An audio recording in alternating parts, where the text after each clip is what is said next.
Okay, sisimulan natin sa isang tanong. Para sa iyo to, kung yung mga pinaka-importanteng mong leader sa team bigla na lang umalis bukas, sino yung handang pumalit? Kung medyo nakakakaba yung sagot mo dyan, para sa iyo itong pag-uusapan natin. Ngayon, bubusiin natin yung mga ideya mula sa isang aklat ungkol sa pagbuo ng tinatawag nilang leadership pipeline. Parang isang sistema ito para sadyain mo talaga, hindi yung tsambahan lang, ang pagde-develop ng mga susunod na leader sa loob mismo ng organisasyon nyo. At ang mahalaga ditong tandaan, hindi ito tungkol sa pagdagdag ng trabaho o kaya paggawa ng isa na namang bagong programa. Ang punto daw nito is really clarity, paglilinaw. Okay. Kasi ang problema, usually, hindi naman sa walang talent eh. Ang totoo, nagkalat ang potential. Ang problema, walang malinaw na, pathway for growth. Walang malinaw na next step. Doon sila nade-dead end. Doon talaga sila nadadapa. At yun yung problema ng maraming organisasyon. So parang sinasabi mo na yung mga tao gusto naman nilang lumago, pero hindi lang nila alam kung paano o saan sila pupunta. At ayon nga sa ating source, meron tinatawag na quiet pressure na nararamdaman ng isang leader. Alam mo yon, yung pakiramdam na yung future ng organisasyon mo nakasalalay sa mga taong parang hindi pa lubusang handa. Oo. So yung pinakamalaking banta pala, hindi yung competition sa labas, kundi yung internal uncertainty, yung kawalan ng katiyakan sa loob. Exactly. At mas matindi ang pressure na yan ngayon. Kasi ang sabi, ang mga organisasyon daw, mas mabilis tumanda kesa mag-innovate. Tumataas yung staff turnover, bumababa yung volunteer commitment. Oo, totoo yan. So kung walang pipeline, dalawa lang ang nangyayari, di ba? Napipilitan kang mag-hire ng padalos-dalos, napipilitan kang i-promote yung mga taong hindi pa naman talaga handa. Na parehong delikado. Parehong recipe for stagnation. Kumbaga, yung mga organisasyon, hindi yan basta-basta lumalakas. Unti-unti silang humihina kung napapabayaan. At heto yung isang punto na talagang tumatak sa akin. Sabi dito, ang leadership development hindi siya luxury. Hindi siya yung ginagawa mo lang kapag may extra time ka. Ito raw ang operating system ng bawat matagumpay na organisasyon. Wow! Teka, sandali. Ang powerful ng analogy na yan, di ba? Kasi kung operating system yan, ibig sabihin kapag mahina yan, kahit gaano kagaling yung mga apps mo, yung sales team mo, yung marketing, yung mga programa nyo, lahat sila babagal o magkakrush. Lahat apektado. So hindi pala ito nice to have, ito pala yung pinaka-foundation. Yan mismo yung punto.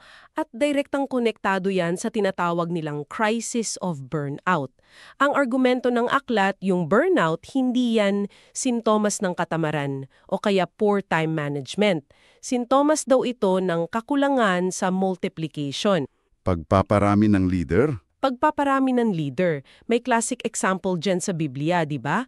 Nung pinayuhan ni Jethro si Moses, nakita niya nakapila yung mga tao mula umaga hanggang gabi para lang kay Moses. Sabi niya, mapapagod ka lang ng husto, hindi mo to kaya mag-isa. Wow!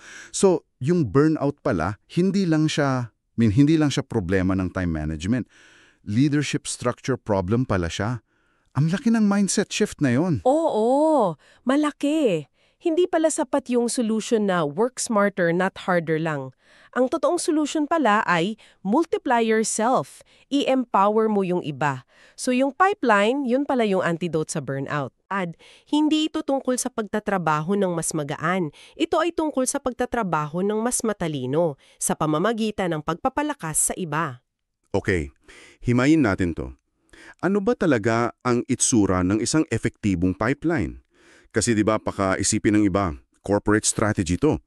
Pero sabi sa source natin, hindi ito modernong idea. Isa raw itong theological conviction na nakaugat pa sa Biblia. Tama. Hindi ito business strategy lang, kundi pagsunod sa disenyo ng Diyos para sa pagpapatuloy ng misyon. At merong ilang malinaw na modelo sa kasulatan. Una, yung nabanggit na si Moses at Joshua. Ito raw yung kauna-unahang succession plan.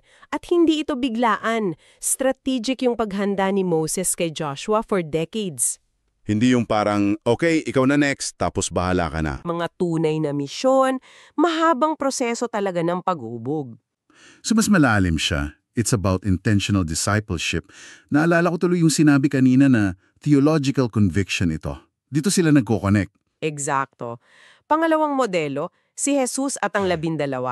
Malinaw na sinabi sa aklat, hindi siya nagpatakbo ng classroom, nagpatakbo siya ng pipeline. Gusto ko yan. Yung paanyaya niyang sumunod kayo sa akin, imbitasyon yun para makasama sa buhay niya.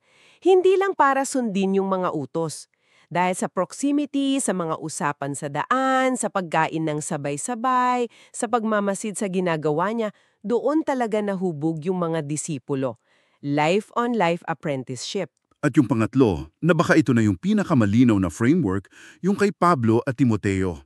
Dito raw makikita yung 4-generation vision. Oo, ito yung nasa 2 Timoteo 2.2. Sobrang linaw ng formula, di ba? Si Pablo, hinubog niya si Timoteo. Si Timoteo naman, inutusan niyang ipagkatiwala yung mga aral sa mga tapat na tao. At yung mga tapat na taong yun, sila naman ang magtuturo sa iba. 4 na henerasyon sa isang verse lang. 4 na henerasyon. Sabi nga sa aklat, ito ang gulugod, yung spine ng kilusang Kristiyano. Kung wala ito ang misyon, mamamatay sa loob lang ng isang henerasyon. Okay, so malinaw yung mga prinsipyo. Ngayon, paano natin ito gagawing practical? Paano natin isasalin yan sa mga team natin ngayon? Diyan ngayon papasok yung tinatawag nilang the mentorship map. Isa siyang framework na may 4 na mahalagang hakbang. Unang-una, pagkilala sa potential, identifying potential. At ang punto rito, kailangan mong tumingin lampas sa itsura. Kasi kung ang tao tumitingin sa panlabas, ang Diyos tumitingin sa puso. Hindi polish or kinis ang hinahanap niya, kundi posibilidad. That's a great reminder. Pero yun ang mahirap yung pag-identify ng faithfulness at teachability. Kasi ang dali nating ma-impress sa, alam mo na, sa magaling magsalita, sa charismatic. Paano ka titingin beyond the surface? Okay, so magandang tanong yan. Isang practical tip na binigay ay obserbahan mo kung sino yung laging nandyan, sino yung maaasahan mo sa maliliit na bagay, sino yung nagtatanong na magagandang tanong, sino yung handang tumanggap ng feedback ng hindi nagiging defensive. Kasi madalas, yung mga tahimik pero tapat, sila yung may pinakamalaking potensyal. Mas mahalaga raw ang faithfulness kaysa charisma at teachability kaysa raw talent. Okay, so nahanap mo na yung may potensyal. Ano yung susunod sa mapa? Ang ikalawang hakbang, paghubog sa simula, early formation, at heto ang susi. Character muna bago competency. Bago mo sila turuan ng skills, hubugin mo muna yung pagkatao nila. Classic examples diyan si Joseph, di ba? Natuto ng integridad at pasensya sa bilangguan. At si David sa pastulan. Tama. Natuto ng pagpapakumbaba at dependent sa Diyos habang nag-aalaga ng tupa. Yung mga karanasang yun na malayo sa mata ng publiko, yun yung nagpatibay sa pundasyon nila. Character before competency. Gusto ko yan. So pagkatapos mahubog yung character, dyan na papasok yung skills. Tama. Yan ang ikatlong hakbang. Paglinang ng kakayahan, skill development. Dito na yung pagtuturo, coaching, guided practice. Pero yung huling hakbang, ang ika-4, ito raw ang pinakamahalaga sa lahat. Pagbibigay ng tunay na oportunidad. Real opportunities. Dito raw talaga lumalago ang mga leaders. Hindi sapat yung imbitasyon na sumali ka sa amin o observe mo ko. Dito siguro pumapasok yung bitag na nabanggit din sa aklat, yung power hoarding.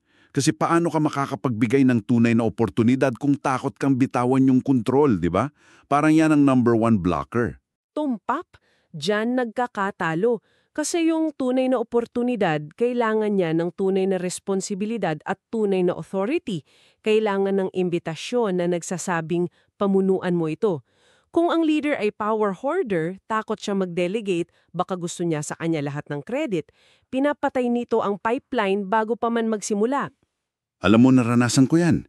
Naalala ko yung unang beses na sinabihan ako ng mentor ko, ikaw na bahala sa project na to, start to finish. Balitaan mo ko pagtapos na. Nakakatakot. Pero doon ako pinakanatuto. Iba talaga kapag may tunay na ownership. Iyan mismo. Iyan ang diwa ng ika-4 na hakbang, Ang tunay na responsibilidad ang pinakamabisang guro. Okay, so meron na tayong mentorship map. Para gawing mas konkreto, paano ito isasagawa ng isang leader sa team niya? May template ba para dito? Meron. At ito yung tinatawag na leadership pipeline map. Isipin mo na parang hagdanan siya. May malinaw na baitang o stages. Ang stage 1, yung potential leader. Yung taong may pagnanais at handang matuto. Tapos, aakyat siya sa stage 2, emerging leader. Dito, nahuhubog na yung character niya at yung mga basic skills. Magandang halimbawa yan. Sa stage 2, binibigyan mo na siya ng small-scale ownership. Hindi pa siya namumuno ng team, pero pinagkakatiwalaan mo na siyang mamuno sa isang gawain. Pagkatapos, aakyat siya sa stage 3, yung core leader. Dito, may kakayahan na siyang mag-impluwensya at mag-alaga ng iba, siguro isang maliit na grupo. Sunod, stage 4, ministry or team leader. Dito, may pananagutan na siya sa vision ng team, sa mga sistema, at sa pag-train sa mga nasa stages 1, 2, at 3. So, hindi na lang siya leader of tasks. Leader of people na siya. Eksakto. At yung pinakahuling baitang, stage 5, yung mentor leader. Ito yung leader na ang focus hindi na yung pagpapatakbo ng team. Ang focus niya ay mag-multiply ng mga leader na aabot sa stage 4 para sa susunod na henerasyon. Leader of leaders na siya. At ang ganda niyan, no? Para sa bawat stage, kailangang malinaw kung anong training, anong experience, at anong character development ang kailangan. Iyan ang susi. Para sa bawat stage, kailangan malinaw kung ano ang focus, ano yung mga competencies, at anong mga karanasan ang magpapalago sa kanila. Halimbawa, sa isang worship ministry, yung isang volunteer na musikero, nasa stage 1 or 2 yan. Pwedeng siyang maging core team member, stage 3 na yon, na nagme-mentor sa mga bago. At eventually, pwedeng maging ministry leader, stage 4, na nangangasiwa sa buong team, sa scheduling, rehearsals, spiritual care, nagkakaroon ng linaw. Alam mo, habang pinag-uusapan natin to, may isang common mistake na pumasok sa isip ko na nabanggit din sa aklat.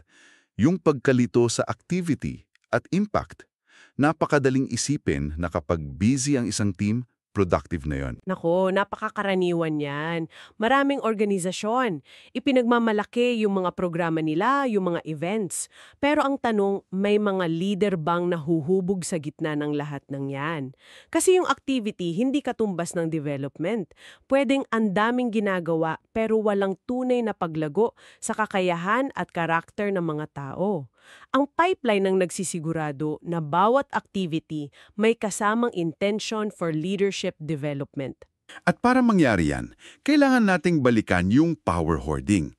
Kailangan talaga ng isang leader na handang magbigay ng kapangyarihan. Oo, at ang kabaligdaran ng power hoarding ay yung tinatawag na power stewardship.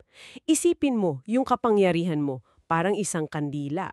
Kung hoarder ka, itatago mo lang yung sindi mo, takot kang maubos.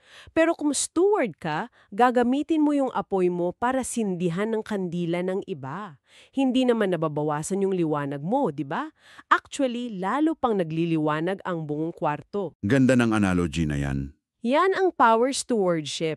Pag-unawa na yung kapangyarihang ipinagkatiwala sa'yo, hindi para sa'yo, kundi para ipamahagi at palaguin para sa misyon. So bilang buod, itong pagbuo ng leadership pipeline, higit pa pala siya sa isang strategy. Isa siyang spiritual stewardship o tapat na pangangasiwa. Pag-i-invest ito sa mga tao para sa isang kinabukasan na baka hindi na natin abutan pero tinitiyak nating magpapatuloy, parang pagtatanim ng puno. Oo, kaya iiwan namin sa'yo ang isang huling bagay para pagnilayan. Ang tanong, hindi lang sinong papalit sa akin. Ang mas malalim na tanong ayon sa ating pinag-aralan ay anong klase ng mga leader ang iniiwan ko bilang pamana? Hindi lang ito tungkol sa succession, ito ay tungkol sa legacy. Handa ka na bang sukatin ang tagumpay mo, hindi sa kung ano ang mga nagawa mo, kundi sa kung gaano karaming leader ang nahubog mo para sa susunod na henerasyon?